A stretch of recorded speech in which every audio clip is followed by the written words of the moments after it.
Baru-baru ini memang beredar kabar bahwa Pengadilan Agama Tangerang menyatakan Rezky Aditya bukanlah ayah kandung anak Weni Aryani Naira Kaimita Sasmita.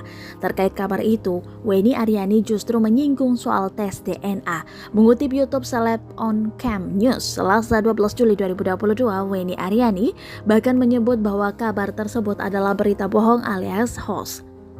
Jadi beritanya ramai banget ya, jadi banyak yang kirim tuh gambar-gambar screenshot bahwa sudah sah Rezky Aditya dinyatakan bukan ayah dari Naira Kaimita anak saya, kata Weni.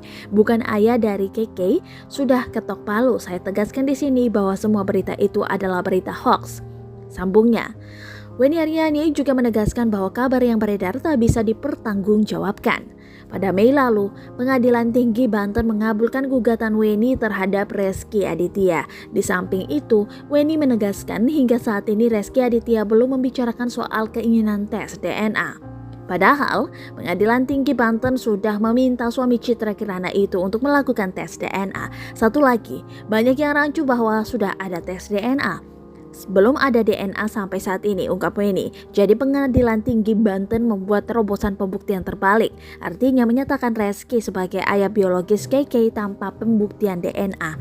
Maka Pengadilan Tinggi Banten meminta kepada Rezky untuk membuktikan apabila itu tidak benar, tambahnya.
Terima kasih sudah nonton.